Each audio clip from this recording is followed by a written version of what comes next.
What's going on? Welcome back to the channel and the final episode of Cab Rehab, episode 4. Now in this episode, we're going to finally put 12 games on a single PCB using a very sneaky method. Now thanks to many of your comments on my videos, I checked out Brickrod's video where he talked about a company called Geek Sales that will actually reflash your stock PCB. Now in that video, Brickrod showed off 9 games on his PCB, which was pretty impressive, but now Geek Sales has the ability to put 12 games on a single PCB. Let's check it out. Alright, so let's start like we always do by taking off that rear panel so that we can gain access to the PCB, hopefully for the last time, well, at least for the last time in the Cab Rehab series. Of course, disconnect your power from the PCB and the marquee. Undo the 2 screws that hold the PCB in place. We're going to disconnect all the cables, starting with the ribbon cable that attaches to your control panel. And once again, just be careful that you don't pull on the wires too much. You want to really try to grab that connector that connects it to the board, if at all possible. And then the last thing you do is undo the screw that holds the grounding strap to the board. And let's grab our new PCB. Let's start with attaching that ground cable, plugging the wires from the monitor into the board. Now I thought it was interesting to note that they actually marked the inside of the PCB case to make sure that the orientation of the connections was correct. Last connection is the ribbon cable that connects to the control panel, and then go ahead and tighten the 2 screws down, securing the PCB housing, and of course go ahead and take your Y connector, plug in power to the PCB, plug in power to your marquee, and of course last but not least, go ahead and secure the back panel to the arcade.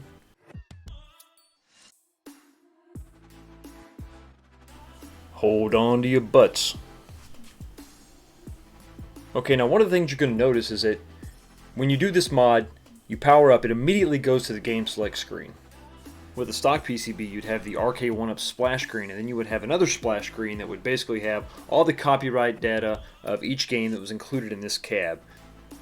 And speaking of game selection, let's go ahead and scroll down and see what we have. Obviously we have the stock Street Fighter games, we have the 4 games that came on the Final Fight cabinet, you have the Galaga and Galaxian, and as a special bonus, 3 Pac-Man games.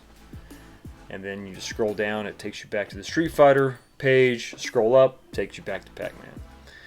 Another interesting thing is that you have variable volume control.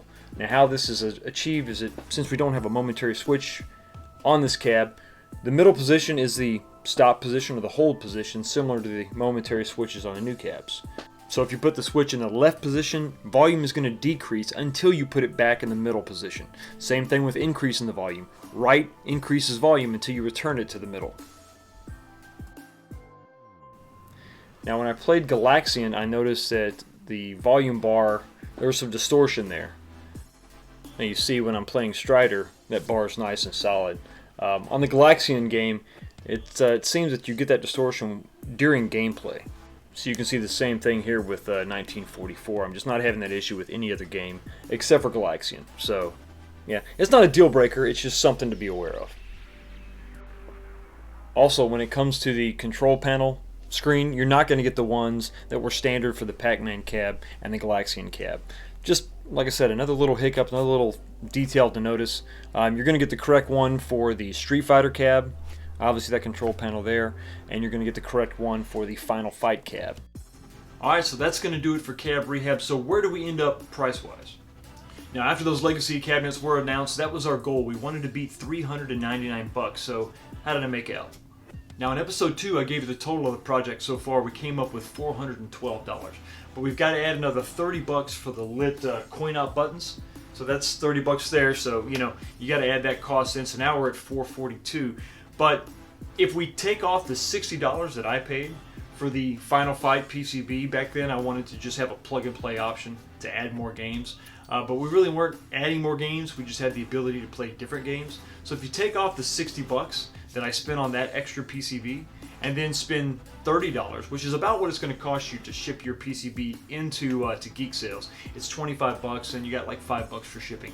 So now we take away the 60, we put back 30. Now we're kind of back where we started with 412. So what do you think? And you can also pick and choose what mods you want to do. Maybe you don't want a lit marquee. Maybe you don't necessarily care about the lit buttons. If you take off the lit buttons, which really isn't even a feature on a legacy cabinet, then you're under $400.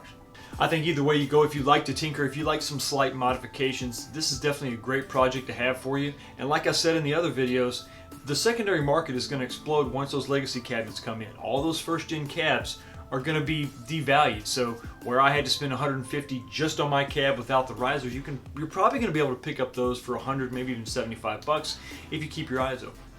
And if you follow some of the tips and the tricks that I've shown you in my video series, even if your cab is a little damaged, you shouldn't be too intimidated, because there's a lot of things you can fix for pretty cheap. So while this may be the end for this project, don't worry, there's still much more to come. I'm going to link Geek Sales and Brick Rod's channels in the description below, so keep your eyes open for that. Check out Geek Sales website. They have a great eBay store. Now remember, with those legacy cabs, you're going to be locked into a particular publisher. So if you want to play Pac-Man on your Street Fighter cabinet, this is the only way to go.